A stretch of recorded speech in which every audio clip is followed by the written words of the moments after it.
Είναι ένα σκατζόχυρο. Το βρήκαμε που πες μπαμπά που. Στο δάσος. Ναι. Είναι είδος προς εξαφάνιση. Αυτός τι μπορεί. Και τώρα θα το χαϊδέψω, κράτα λίγο.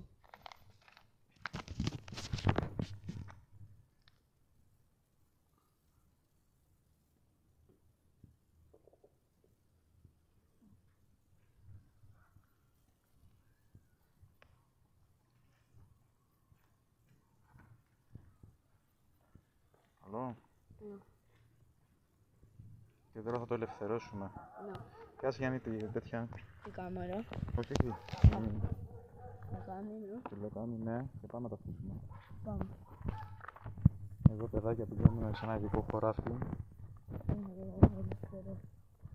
το ελευθερώσουμε. κρατήσω. Άσε εδώ θα βάστα.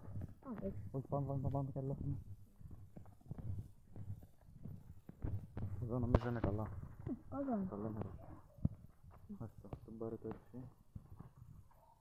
Κι άλλο. Εδώ έτσι. Ναι. Κι άλλο.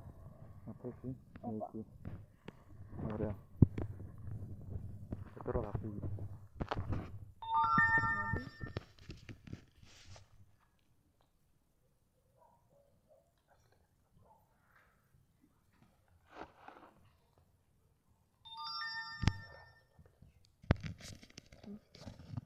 Ναι, τραβάω βίντεο. Αντίχει. Εντάξει, καλά είσαι, κοιμάσαι. Εντάξει, σβήστο.